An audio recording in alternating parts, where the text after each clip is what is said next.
कल के दिन हमने देखा भगवान संत ज्ञानेश्वर महाराज, इन्होंने अपने पसायदान में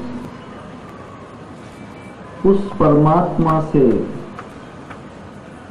उस विश्वात्मा से, उस विश्वात्मक भगवान से जो वरदान मांगा है वो अब के लिए मांगा है, प्रेजेंट के लिए मांगा है, इसी वक्त के लिए मांगा है, न भूतकाल के लिए न भविष्य काल के लिए। वहां जो वरदान है, वहां जो आशीष है, वहां जो ब्लेस है, वहां जो कृपा है, वहां आपके लिए चाहिए। और मैंने कल आपको बतलाया कि अब कितना महत्वपूर्ण है, प्रेजेंट कितना महत्वपूर्ण है। आज का समय, अभी का समय, इसी वक्त का समय कितना महत्व रखता है। इसीलिए इस समय में हमने क्या करना चाहिए जिससे परमात्मा हम पर प्रसन्न होकर हमें अपना आशीष दे, हमें कृपा करे, हम पर उसकी कृपा दृष्टि हो जाए।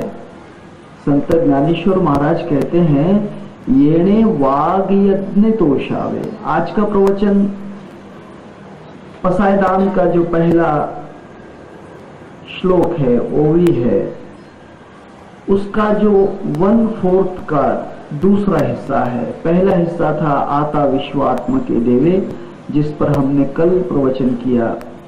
आज का प्रवचन होगा येने वाग यज्ञ तोषावे। वाग यज्ञ कहते हैं वाचिक यज्ञ को, भगवान के नाम के जाप को। इसमें बहुत प्रकार हैं। भगवान वाचिक यज्ञ से प्रसन्न हो जाते हैं, क्योंकि भगवान शब्द से ही प्रकट होते हैं। शब्द के द्वारा ही भगवान का स्वरूप सामने आता है, क्योंकि भगवान ने अपने आप को शब्द में ढाल दिया। भगवान स्वयं शब्द बन गए, भगवान अक्षर बन गए, अक्षर से मिला मिलाकर शब्द बन गए। भगवान पहले 3 अक्षरों में व्याप्त हुए, अकार, उकार, मकार, और फिर इन तीनों अक्षरों को संलग्न करने के लिए, कंबाइन करने के लिए, कॉम्बिनेशन, कंजक्शन करने के लिए जो कार्य करने वाली शक्ति है, उसे अर्धमातृका कहते हैं। आज साइंस ने बहुत कुछ ढूंढा है, साइंस बहुत आगे है, परंतु सिद्धांत जो है उस वेद के परे नहीं गया। वेदों में ब्रह्मा, विष्णु, महेश और निराकार कहते हैं, निर्गुण भगवान कहते हैं। उसी सिद्धांत को साइंस ने खोजा है, शब्द अलग दिए, नाम अलग दिए हैं, परंतु उसकी जो पावर है, उसकी जो शक्ति है, वह एक ही है। नाम अलग हो सकते हैं, वस्तु एक ही है। क्रिया का ढंग हो सकता है अलग, परंतु क्रिया एक ही है। ऐसा जो आज के साइंटिफिक जगत ने जिसका खोज किया है, हम जिसे इन्वेंशन कहते हैं, खोज कहते हैं, वह खोज जो है तो 3 बातों की है, और चौथी बात जो है तो उसको सपोर्टिंग मानी गई है। साइंस तो जल्दी समझ में नहीं आएगा। पहला जो कहते हैं इलेक्ट्रॉन, ये एक शक्ति है संसार में, इलेक्ट्रॉन। दूसरी शक्ति है न्यूट्रॉन, ये साइंस ने खोजी है। तीसरी शक्ति है प्रोटॉन, इसी को हम ब्रह्मा, विष्णु, महेश कहते हैं। इसी को आकार, उकार, मकार कहते हैं। मोहम्मद सल्लल्लाहु अलैहि वसल्लम इनकी जो किताब है कुरान मजीद, जिसे कलाम मजीद कहते हैं, जो कहते हैं कि आसमान से उतरी है, मोहम्मद पैगंबर के लिए इस संसार में जो ज्ञान देना था, संसार को जो बातें समझानी थी, उसको एक ग्रंथ के रूप में अज़ाज़िल नाम के फरिश्ते ने, कहते हैं अज़ाज़िल नाम के फरिश्ते ने एक गुफा के अंदर बरसाया, जिसे केव्स कहते हैं, उस केव्स में उसको बरसाया, जिसे मोहम्मद पैगंबर ने ग्रहण किया, उसको कलाम मस्जिद कहते हैं। वहां जो कलाम मस्जिद है वहां भी 3 ही अक्षरों के ऊपर है। आप कभी कलाम मस्जिद पढ़ोगे, अरबी भाषा में है, उसमें 3 ही अक्षर हैं, अलिफ, लाम और मिम। कलाम मस्जिद क्या कहती है? अलिफ लाम मिम ज़ालिकल किताबु ला रैब फीहि हुदल लिल मुत्तकीन। ऐ दुनिया के बंदों, ऐ दुनिया के लोगों, ये जो किताब है, ये जो कुरान है, कलाम मस्जिद है, ये 3 चीजों का, 3 अक्षरों का संग्रह है। अलिफ लाम मिम ज़ालिकल किताबु, इन 3 अक्षरों से ये किताब बनी है। अलिफ लाम मिम ज़ालिकल किताबु ला रैब फीहि हुदल लिल मुत्तकीन। ऐ दुनिया वालों, कलाम मस्जिद कहती है कि ये जो 3 अक्षर हैं, अलिफ लाम और मिम, जिसे हम अकार उकार मकार कहते हैं, कोई ब्रह्मा विष्णु महेश कहते हैं, कोई इलेक्ट्रॉन न्यूट्रॉन और प्रोटॉन कहते हैं। चौथा जो तत्व है सपोर्टिंग, जिसे कैटेलिक पावर कहते हैं, जिसे हम लोग निर्गुण निराकार कहते हैं, निराकार शक्ति कहते हैं। ओंकार की मात्रा में उसे अर्धमातृका कहते हैं। साइंस के मातृका के अंदर, साइंस की भाषा में उसे कैटेलिक पावर कहते हैं। उस पावर का नाम है इलेक्ट्रॉन। इलेक्ट्रॉन, न्यूट्रॉन, प्रोटॉन और इलेक्ट्रॉन, इनका कार्य कैसा होता है यहां तो आपके समझ में नहीं आएगा, ये तो बहुत दिन सीखना पड़ेगा जब समझ में आएगा। अलिफ लाम मीम जो है, इन 3 अक्षरों में जो कैटेलिक पावर है, सपोर्टिंग शक्ति है, वह शक्ति क्या है? नूर है, जिसे हम निराकार कहते हैं।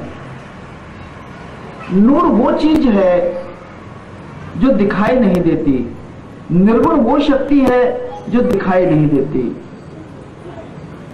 जो हमें समझ में नहीं आ सकती, दिखाई नहीं देती, परंतु कार्य करती है। जैसे भूख हमें दिखाई नहीं देती परंतु पेट में महसूस होती है, प्यास दिखाई नहीं देती परंतु महसूस होती है। ऐसी बहुत सी बातें हैं जो दिखाई नहीं देती परंतु महसूस होती हैं। ऐसे ही जो कैटालिक पावर है, निराकार शक्ति है, निर्गुण पावर है, वह दिखाई नहीं देती परंतु कार्य मात्र अविरत अखंड करती है, कर रही है। यह जो शक्ति है कलाम मजीद में उसे नूर कहते हैं। इस नूर का बहुत वर्णन है कुरान में। अल्लाहु ला इलाहा इल्ला हुवल हय्युल कय्यूम ला ताखुज़ुहु सिनतुम वला नौम लहू मा फिस समावाति वमा फिल अर्ज़ि मंजल यस्फहु इंदहु इल्ला बिइज़्नी यालमु मा बैन अयदिहिम वमा खल्फहुम वला युहीतूना बिशैइन मिन इल्मि इल्ला बिमा वसिअ कुर्सियुहु समावाति वल अर्द वल यऊदु हिफ्ज़ुहुमा वल अलियुल अज़ीम ला इक्राह फ़िद्दीन क़द तबय्यना रज़्दु मिनल गाय्य फमा इकफर बितागुते वाइमिन बिलाय फातिस मस्तकाबिल उर्तिल उस कालम फिस्मलाह वला समीउन अलीम। उस नूर को कहते हैं कि 7 तबक आसमान के ऊपर है, बहुत बड़ी ताकत है, आसमानी ताकत है, उसे नूर कहते हैं, कैटालिक पावर कहते हैं, निर्गुण कहते हैं। और यहां जो शक्ति है सब में व्याप्त है। इस शक्ति को प्राप्त करने के लिए जो क्रिया की जाती है, जो साधन किया जाता है, जो उपाय किया जाता है, उसे ही वाग यज्ञ कहते हैं। उसे वाग यज्ञ कहते हैं, अर्थात वाचा से यत्न किया जाता है। यज्ञों के बहुत प्रकार हैं। अगर आप कभी यजुर्वेद पढ़ोगे, कृष्ण यजुर्वेद पढ़ोगे, तो कृष्ण यजुर्वेद में आपको अलग प्रकार के यत्न मिलेंगे।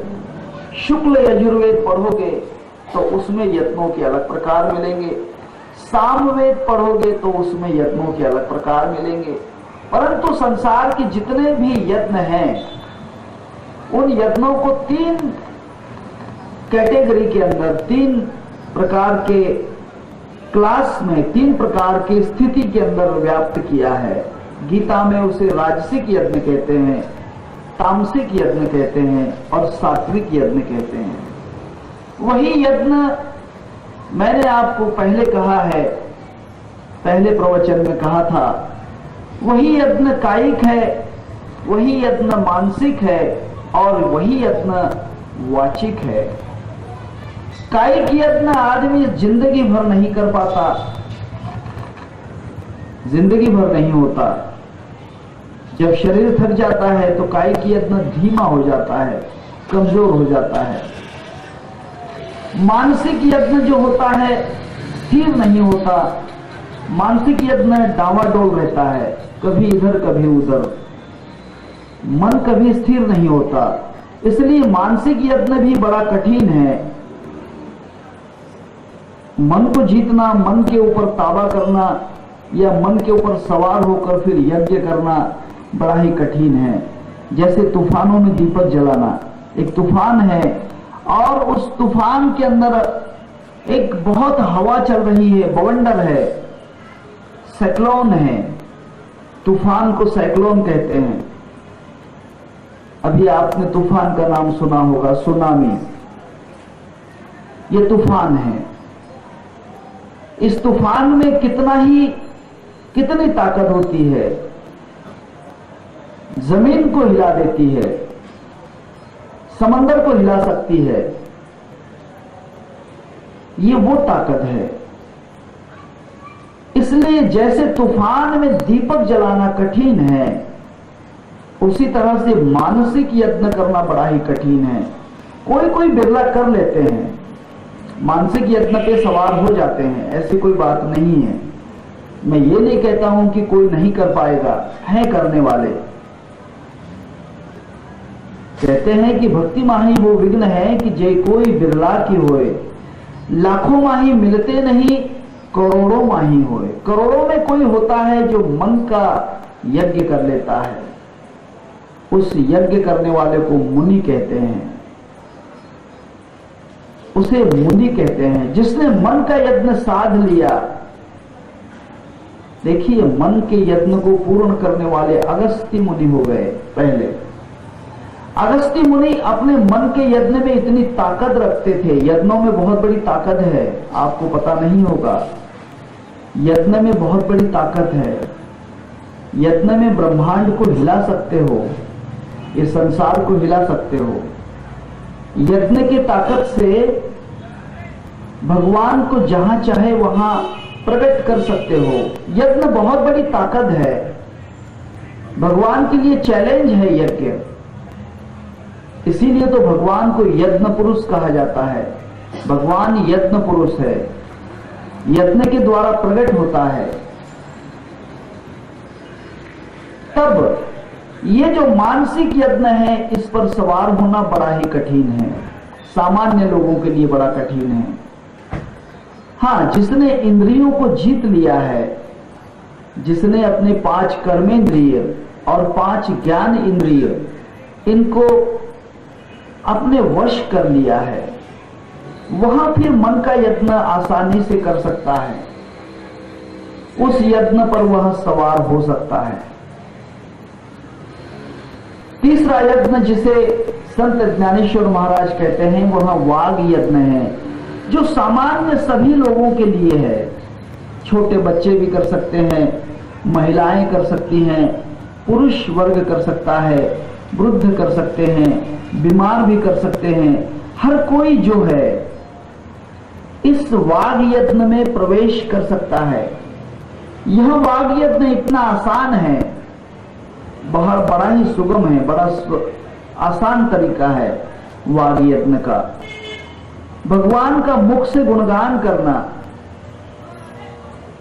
यह वाग यज्ञ आपका सहारा बन जाता है। ब्रह्मानंद स्वामी एक जगह अपने भजन के पद में कहते हैं, हाँ, हे राम हे राम हे राम मुझको तेरा आधार है, अंधे को जैसे लाकड़ी तन का सहार है। क्या कहते हैं ब्रह्मानंद जी? जैसे अंधे व्यक्ति को लकड़ी का सहारा होता है, वैसे नाम का सहारा हर व्यक्ति को हो सकता है। नाम के सहारे से हर आदमी पूर्ण हो सकता है। इसके लिए संत एकनाथ महाराज मराठी में एक पद कहते हैं, आवडे देवासी तो ऐका प्रकार, नामाचा उच्चार रात्रंदिवस। भगवान को क्या पसंद है? भगवान क्या पसंद करता है? भगवान नाम पसंद करता है। आवडे देवासी तो ऐका प्रकार। एकनाथ महाराज कहते हैं कि सुनो, भगवान क्या चाहता है, क्या पसंद करता है? भगवान नाम का गुणगान, नाम का जाप पसंद करता है। जो नाम का गुणगान करता है, भगवान उसे पसंद करता है, फिर वो कितना भी किसी भी अवस्था में क्यों न हो, कोई भी अवस्था में। रामायण में एक कथा है, संत श्रेष्ठ तुलसीदास जी महाराज। तुलसीदास जी भगवान के राम का जाप करते थे, क्योंकि पिछले जन्म में भी राम का ही जाप किया था वाल्मीकि अवतार में। वाल्मीकि ऋषि थे तुलसीदास पहले। मैं रामायण में ये कथा कही है, यहां पर नहीं कहूंगा। जन्म से ही तुलसीदास राम बोलने लगे, इसलिए उनका नाम राम बोला रख दिया। तुलसीदास रामायण में कथा है। ये तुलसीदास जो थे, राम का नाम जन्म से ही लेते थे, और इतना नाम जाप किया, इतना नाम जाप किया कि कौन से कर्म में नाम लेना चाहिए और नहीं लेना चाहिए ये भूल गए। अखंड अखंड नाम चिंतन करने लगे। एक बार ऐसा हुआ कि मल विसर्जन के समय, at the time of toilet, toilet करते समय, मल विसर्जन करते समय, नैसर्गिक जो शारीरिक क्रिया है वहां करते समय वह राम राम जाप करने लगे। ऊपर से हनुमान जी जा रहे थे। उसने कहा कि कितना बेवकूफ आदमी है, अरे राम का नाम भी कहीं ऐसी जगह लिया जाता है? टट्टी करते वक्त राम का नाम लेते हैं? हाँ, मेरा राम क्या इतना सस्ता है? उसको बड़ा गुस्सा आया हनुमान जी को। और हनुमान जी तो हनुमान जी थे, उन्होंने वहीं से हाथ बढ़ाया और तुलसीदास को एक जोर से चांटा लगा दिया। इतना जोर से चांटा लगाया कि तुलसीदास बेचारे गिर गए नीचे। कुछ देर बेहोश रहे, हनुमान जी आगे चले गए, राम जी के दर्शन के लिए गए। तो राम जी ने अपना मुंह छुपा लिया। हनुमान जी कहते हैं कि प्रभु जी दर्शन दीजिए, क्या बात है, आज दर्शन क्यों नहीं दे रहे? उसने कहा कि नहीं हनुमान जी, आज ये मुंह दर्शन दिखाने के लायक नहीं है, क्योंकि ये मुंह टेढ़ा हो गया। उसने कहा कि हुआ क्या? उसने कहा कि बड़ी जोर से चाटा मार दिया है। उसने कहा कि आपको राम को चाटा मार दिया, और फिर मैं राम भक्त हनुमान किस लिए? बताओ आपको किसने चाटा मारा? उसने कहा कि हनुमान जी नाम बताऊंगा तो बुरा लग जाएगा। उसने कहा कि नहीं, आप बताओ कि इस त्रिभुवन में, इस संसार में ऐसा कौन है जो राम को चाटा मार दे?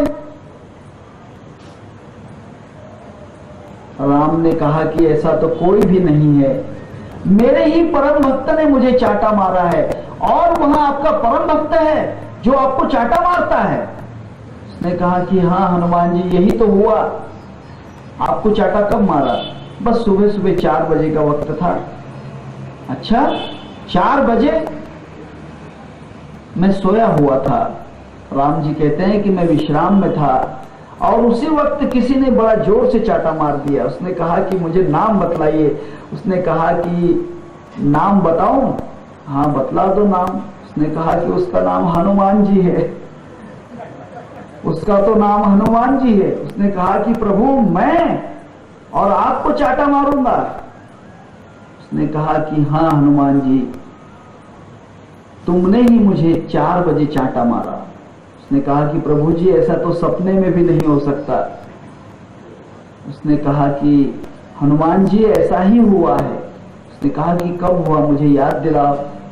उसने कहा कि जिस वक्त तुम मेरी तरफ आ रहे थे 4 बजे राम प्रहर में, उस वक्त मेरा एक परम भक्त तुलसीदास जी मुझे अपने मुख में बिठाए हुए था।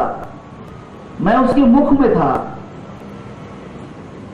उस तुलसीदास के मुख में मैं बड़ा आनंद ले रहा था, क्योंकि वो मेरा नाम जाप कर रहा था। जब आप भगवान का नाम लेते हो उस वक्त भगवान आपके मुख में रहता है, इसमें कोई भी शंका नहीं।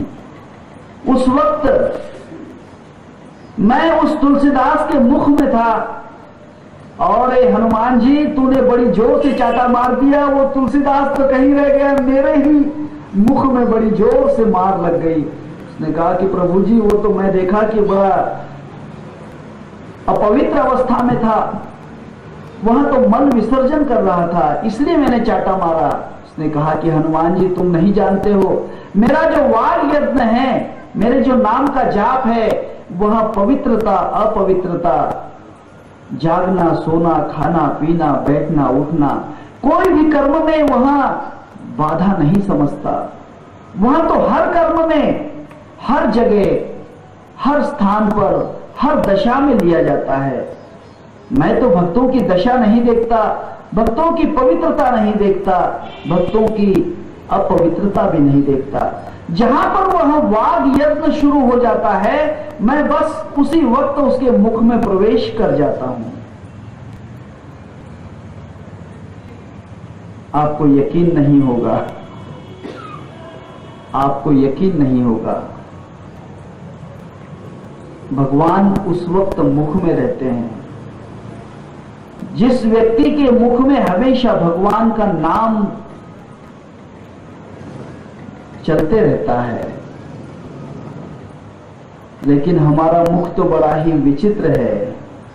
भगवान ने ये मुख दिया क्यों है? कबीरदास बड़ा अच्छा कहते हैं, कमल मुख राम भजन को दिया, कमल मुख राम भजन को दिया, खाया पिया सुख से सोया, खाया पिया सुख से सोया, नाहक जमाना खोया, कमल मुख राम भजन को दिया।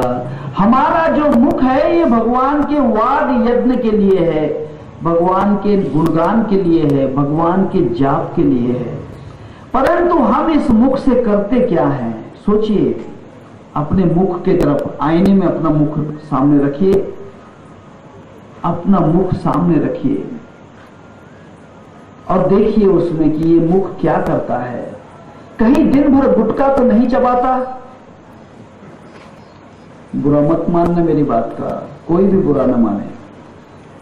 कहीं ये मुख राम भजन का वाग यज्ञ छोड़कर सिगरेट तो नहीं खींचता, कहीं तंबाकू तो नहीं खाता, कहीं शराब तो नहीं पीता, कहीं मांस मछली तो नहीं खाता, कहीं ये मुख किसी को गालियां तो नहीं देता, कहीं ये मुख किसी की बेफजूल निंदा तो नहीं करता। राम का भजन छोड़कर ये मुख कहीं किसी की निंदा में तो नहीं लगता है। सोचो, आईने में देखो अपने मुख को, अपने मुख को देखो, दूसरों को मत देखो। ऐके ज्ञानाचे लक्षण, ज्ञान म्हणजे आत्मज्ञान, पहावे आपणासी आपण या नाम ज्ञान। मैं क्या हूं, मैं कौन हूं, मैं कैसा हूं, ये देखो। जिसने अपने आप को पहचान लिया, जिसने अपने आप को समझ लिया, जिसने अपनी गलतियां ढूंढ ली, समझ लो कि वह भगवान हो गया, वह ईश्वर बन जाता है, परमात्मा बन जाता है। जिसे अपनी गलतियां नहीं अच्छी लगती, अपनी गलतियां जो समझ नहीं पाता, गलतियां करता ही रहता है और उन गलतियों को समझ नहीं पाता। समझ लेना कि उसका सब जीवन व्यर्थ है। कबीरदास बड़ा अच्छा कहते हैं, कहत कबीरा, हाँ कहत कबीरा, जामुख राम नाम नहीं, वामुख धूल पड़ी, भजो रे भैया राम गोविंद हरि, भजो रे भैया राम गोविंद हरि। जो भगवान का नाम नहीं लेता है उसके मुख में धूल पड़ गई है, उसके मुख में मिट्टी है। एक प्रसंग कहता हूं, बड़ा अच्छा प्रसंग है। अभी आप खुद पर कभी गुस्सा मत होना, गुस्सा हो जाओगे आप, क्योंकि ये प्रसंग महात्माओं का है, संतों का है। कबीरदास और उसके पुत्र कमाल का है। कमाल कबीरदास को ब्रह्मज्ञान समझा रहे थे, ब्रह्मज्ञान में बतला रहे थे कि हे कमाल, ये पूरा संसार भगवान का स्वरूप है, पार ब्रह्म परमात्मा सब नूरों में नूर, कोई जगह खाली नहीं, सभी जगह भरपूर। यहां जो परमात्मा है सब में व्याप्त है, मिट्टी में है, पत्तों में है, फूल में है, हवा में है, पानी में है, चांद में है, सूरज में है, धरती में है, आकाश में है, हम में है, तुम में है, सब में परमात्मा है। कमाल ने कहा ये तो बड़ी अच्छी बात है। हाँ,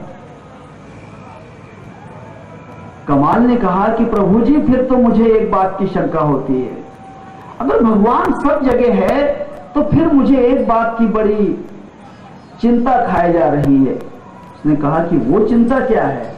उसने कहा कि हे कबीर, हे पिताश्री, मुझे ये बतलाइए, भगवान जब सब में सब जगह व्याप्त है तो मुझे ये बतलाइए। कमाल कहते हैं, कमाल कहे कबीर से सब जग ब्रह्म समाना।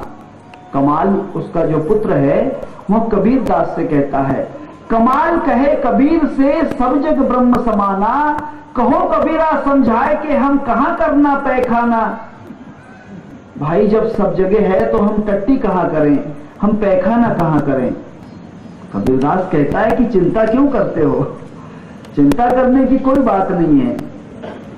तब कबीरदास उसे समझाकर कहते हैं, कबीर कहे कमाल से, कबीर कहे कमाल से सब जग ब्रह्म समाना, सब में ब्रह्म समाया हुआ है।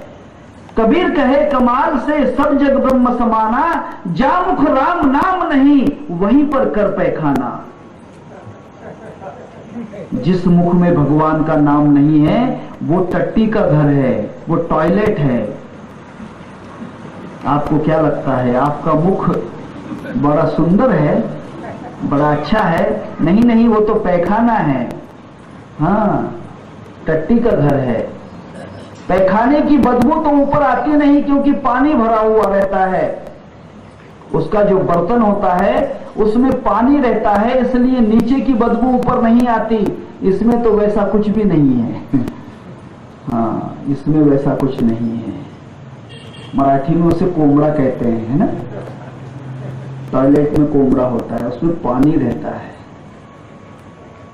इसलिए ये जो मुख है इसको क्यों टट्टी का घर बनाते हो, क्यों इसे टॉयलेट बना रहे हो? इसे एक मंदिर बनाओ, इसे तो मंदिर बनाना चाहिए। लेकिन हम मंदिर को मंदिर नहीं रहने देते, हम उसे तोड़ देते हैं। हम भगवान के घर में भी नफरत करते हैं, भगवान के घर को भी हम अलग अलग समझ लेते हैं। कोई कहता है कि मस्जिद भगवान का घर नहीं, कोई कहता है कि मंदिर भगवान का घर नहीं। तो भगवान समझा है किसे? बतलाओ। हिंदू कहते हैं कि मस्जिद भगवान का घर नहीं है, वो तो मंदिर में रहते हैं। मुसलमान कहता है कि मंदिर भगवान का घर नहीं, वो तो मस्जिद में रहते हैं। एक कहता है कि मस्जिद भगवान का घर नहीं, एक कहता है कि मंदिर भगवान का घर नहीं। बतलाइए क्या इन्हें भगवान समझ में आ गया? नहीं। भगवान वहां नहीं है, वहां समझ में नहीं आएगा। भगवान को खोजना है तो वाग यत्न करना पड़ेगा, तब भगवान का स्थान समझ में आएगा। कल मैंने आपसे कहा 4 पते हैं ब्रह्म के, सत्य चित्त आनंद, चौथा ज्ञान स्वरूप है, कहते वेद और संत।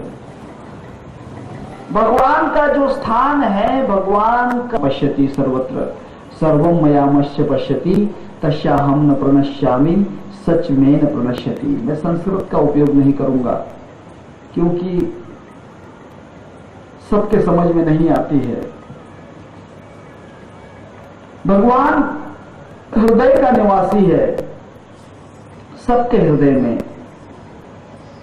राम बैठा झरोके, भगवान जो है आपके दिल के झरोके में है। राम बैठा झरोके और सबका मुजरा ले, जैसी जिनकी चाकरी वैसा ही फल दे। आप क्या करते हो वैसा ही फल मिलेगा। करते कुछ हो और मांगते कुछ हो। भगवान का नाम कभी दिन भर लेते नहीं हो और मंदिर में जाकर भगवान से कहते हो कि भगवान मेरा ये काम करो, वो काम करो। ऐसा नहीं हो सकता। भागवत में एक जगह लिखा है, मैं तव जवल हृदय वसे, मैं तो हृदय में रहता हूं, मैं तो आपके करीब हूं, दिल में हूं। मैं तव जवल हृदय वसे, मध पहावया जग झाले बेड़े पिसे। मुझे ढूंढने के लिए लोग पागल हैं, दीवाने हैं।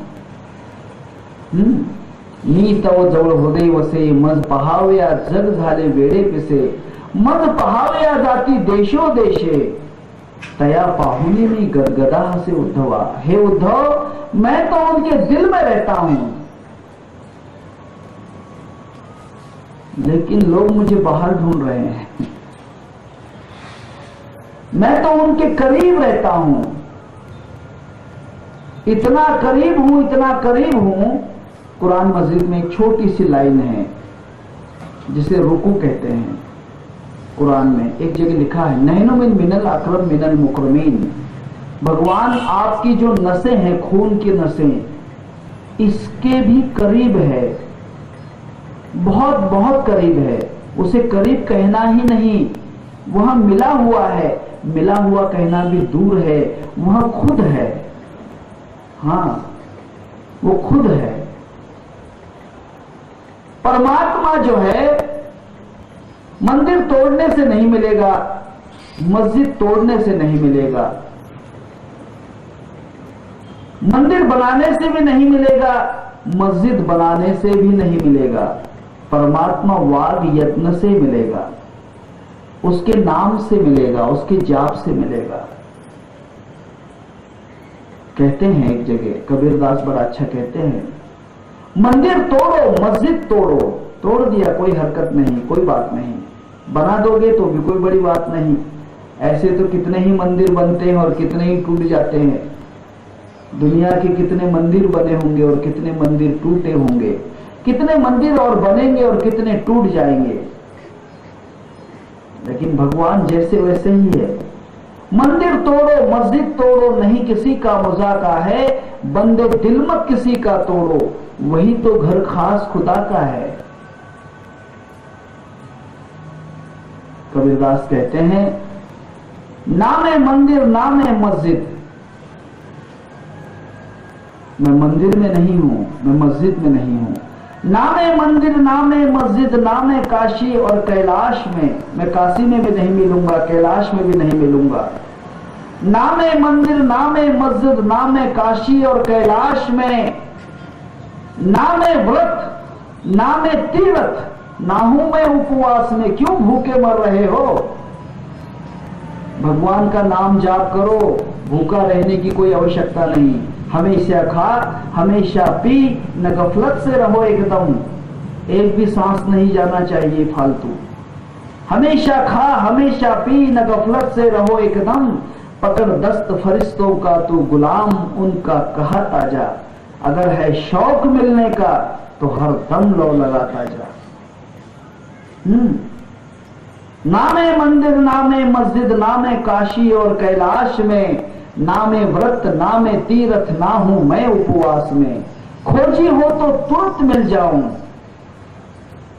खोजी हो तो तुरंत मिल जाऊं पल के एक विश्वास में। मुंह को क्या ढूंढे बंदे, अरे मुझे क्यों ढूंढ रहे हो, मुंह को क्या ढूंढे बंदे, मैं तो तेरे पास में, अरे मैं तो तेरे ही पास में हूं। लेकिन इसके लिए भी गुरु चाहिए, बिना गुरु के नहीं मिलता है, दिखाई नहीं देगा। आंखों को सब दिखता है लेकिन आंखें देख नहीं सकती जब तक उजाला नहीं आता।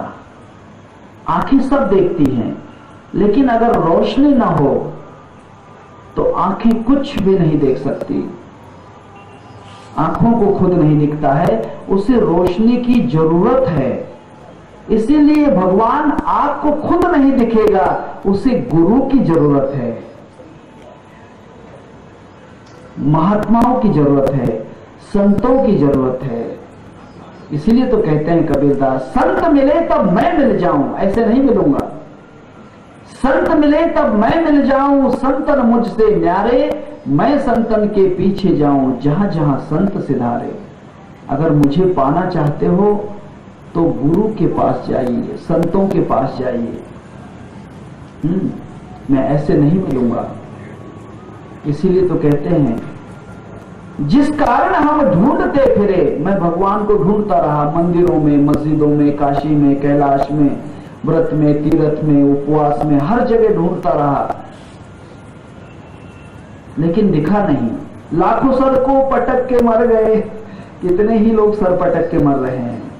लाखों सर को पटक के मर गए, शक्ल न देखी भटक के मर गए, इश्क फंद में अटक के मर गए। जैसे हाल मंसूर के चढ़ द्वार पर इतराता है, जो नजर नहीं आता है। हम तालिब हैं उस नूर के, जो नजर नहीं आता है, जो नजर नहीं आता है। नकाब जालिम पड़ा ही देखा, उस पर पर्दा है, पर्दा संतों की कृपा से उठता है। नकाब जालिम पड़ा ही देखा, जब देखा तब अड़ा ही देखा, शोर मुल्क में बड़ा ही देखा। चक्कर काटे दूर के घिसा को वही भाता है, जो नजर नहीं आता है। कोई काशी में जा रहा है, कोई मक्का में जा रहा है, कोई अमृतसर में जा रहा है, कोई जेरूसलेम में जा रहा है, कोई पंढरपुर जा रहा है, कोई कहीं जा रहा है। हाँ, कबीरदास कहते हैं,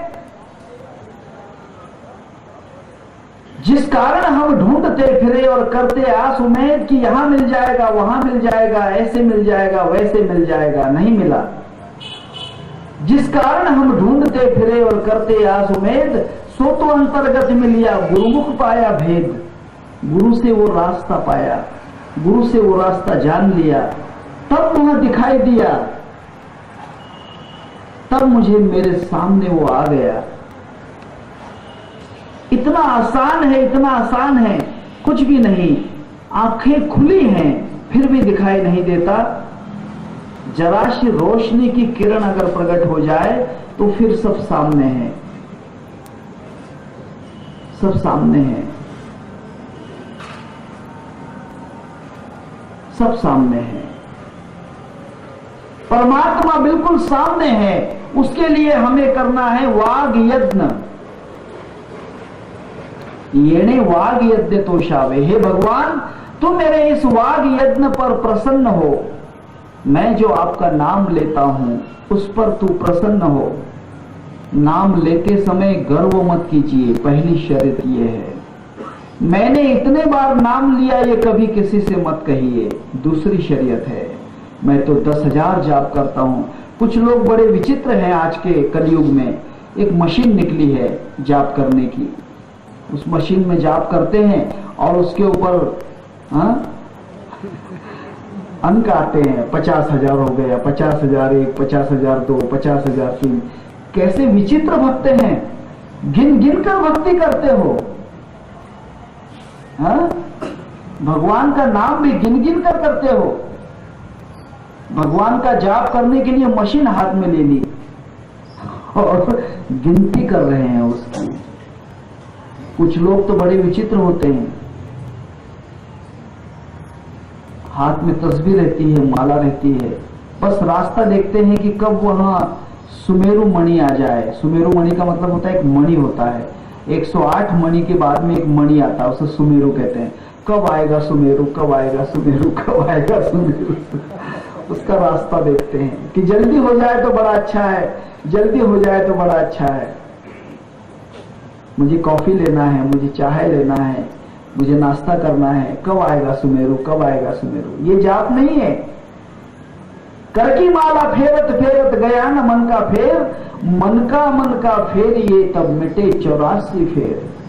भाई मेरे, माला जपते समय माला पर मत ख्याल कीजिए, माला पर लक्ष्य नहीं, लक्ष्य सिर्फ उस निशाने पर होना चाहिए, उस नाम पर लक्ष्य होना चाहिए।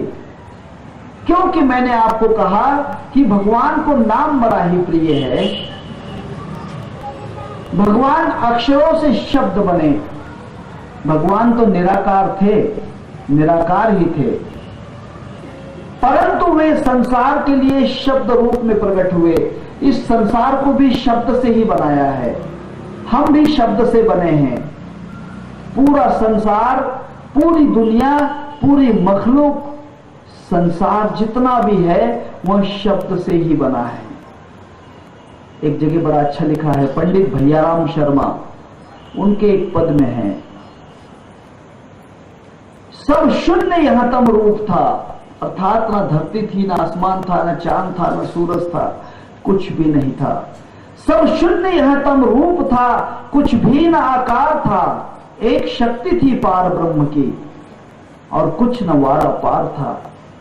सोही आद में एक नाद था, वही रूप ओंकार था, प्रगटे जिससे 7 स्वर जगत का जो विस्तार था। ये जो संसार बना है उसी शब्द से बना है। जिस शब्द से परमात्मा ने इस संसार को बनाया है, अर्थात परमात्मा शब्द के द्वारा इस संसार में अपना स्वरूप लेकर प्रकट हुए।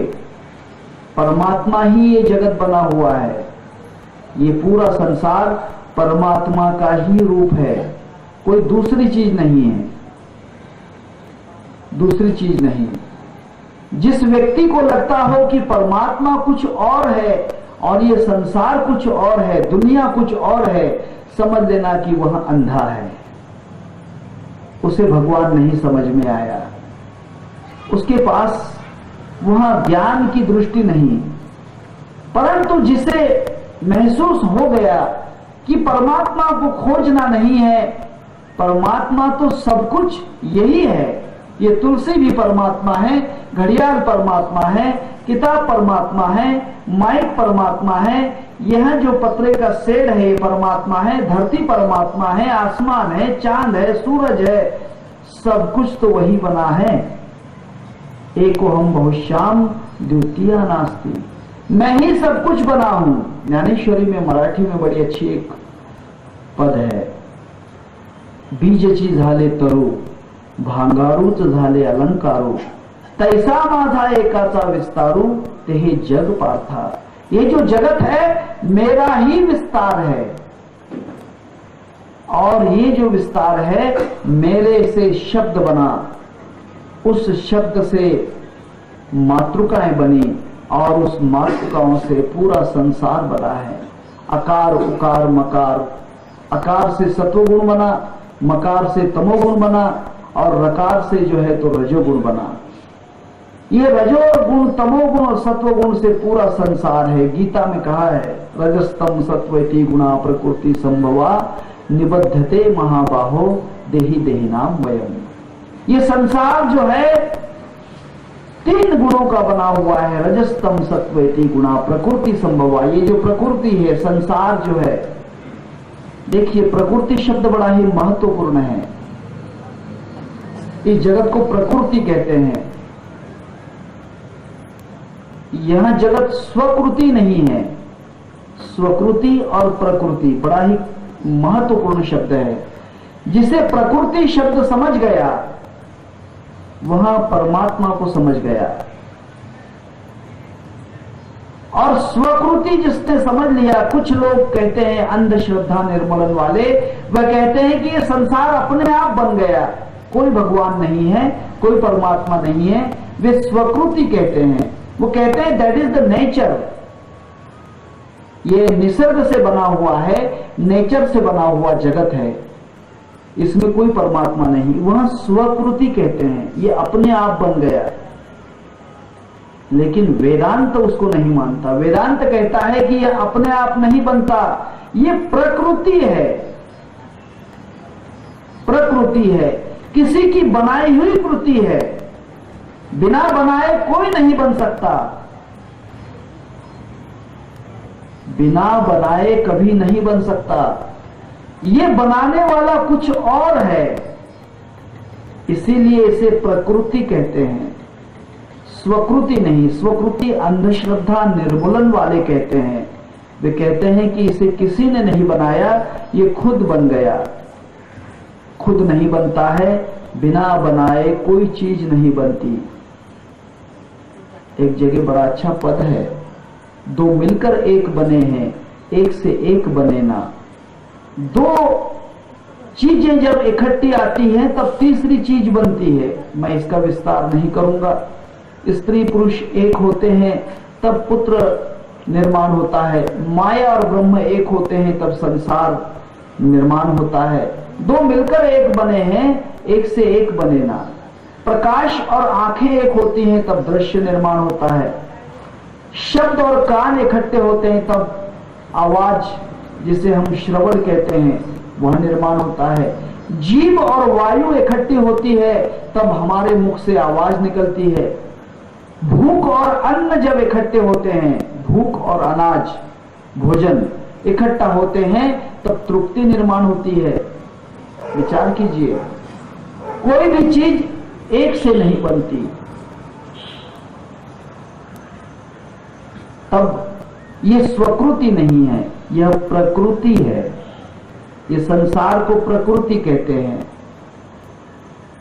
इसे प्रकृति माना गया है। इसके लिए तो बहुत बड़े सिद्धांत आपको पढ़ना पड़ेंगे। सांख्य योग दर्शन आपको पढ़ना पड़ेगा। सांख्य योग दर्शन है, इसका अगर आप स्टडी करोगे तो समझ में आएगा, नहीं तो नहीं आएगा। तब कहते हैं कि परमात्मा ने अपने आप को शब्द में ढाल दिया। शब्द में ढाल दिया। वे जो शब्द हैं,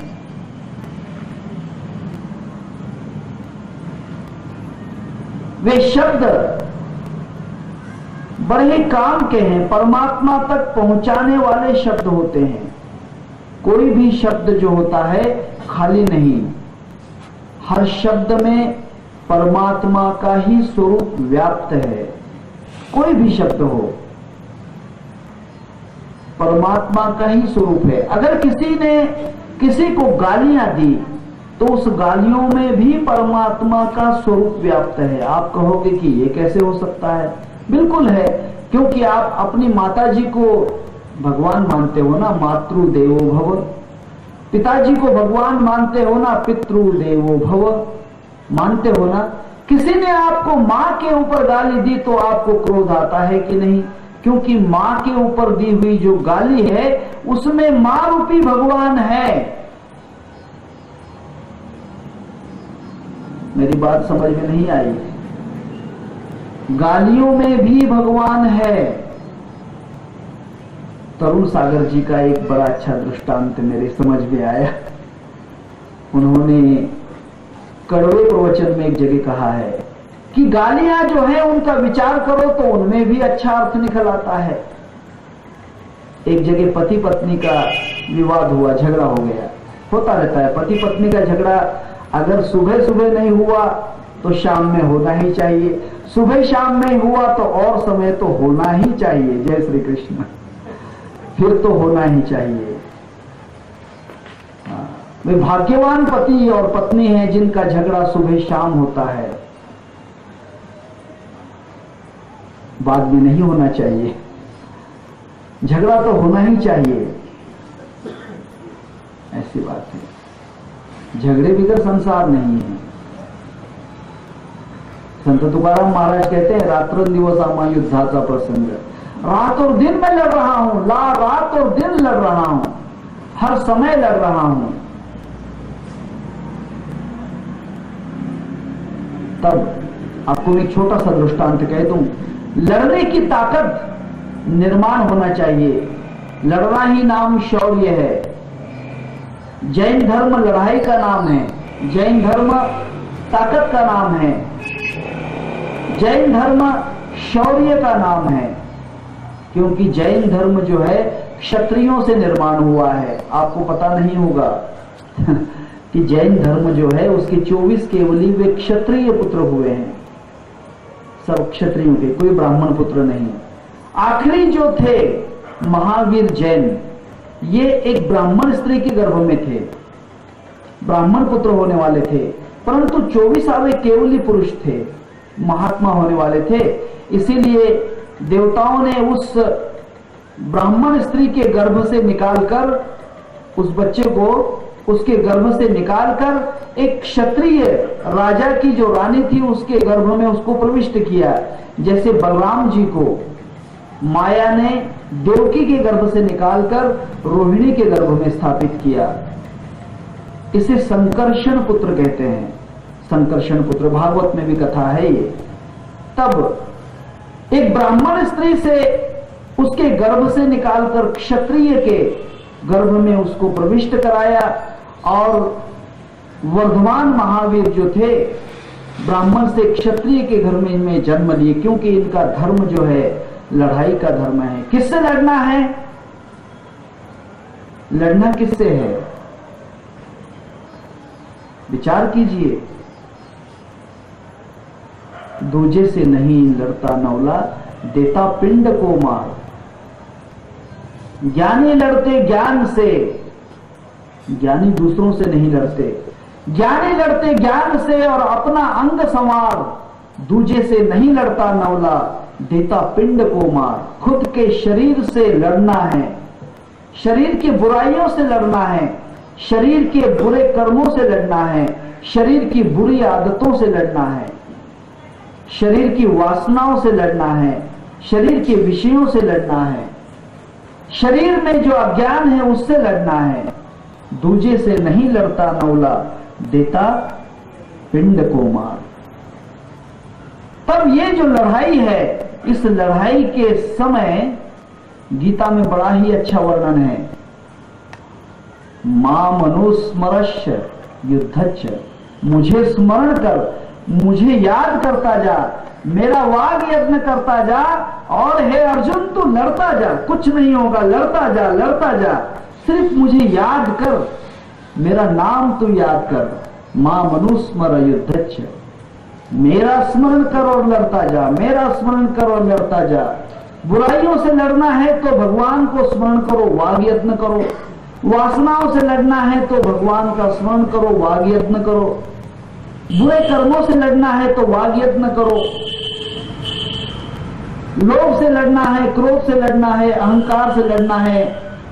जितने भी बुरे बुरे शत्रु हैं उनसे अगर लड़ना है तो वाग यत्न, येणे वाग यत्न तोषावे। हे भगवान, मेरा अगर ये वाग यत्न जो है, ये यत्न है, भगवान का नाम जो है ये एक यत्न है। मैंने आपको कल एक उपनिषद का नाम बतलाया।